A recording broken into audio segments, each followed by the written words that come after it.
Good morning, Josh. This is Steve, and I'm going to duplicate the problem that I reported earlier that you cannot duplicate. So I've installed a test file in D drive, CAD data, GDS2GBR CSV.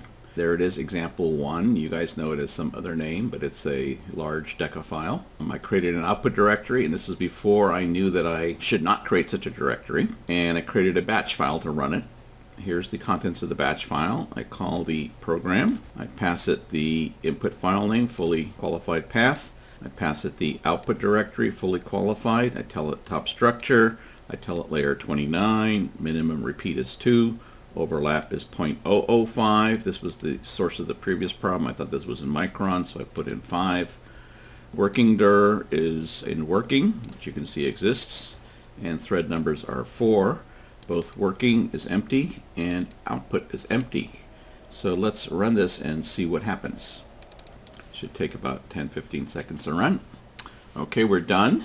Here are the so-called SSN files that we talked about that you couldn't duplicate. Here's the duplicate directory because this was not supposed to be created, and that's alright. It has all the right outputs and they seem to be okay. In the working, there's a couple of files. And I didn't write keep temp, so I'm not sure what gets saved and what doesn't get saved. You can see that this is exactly what I had told you about, and that's it. So I think I can show that I duplicated it. Thanks.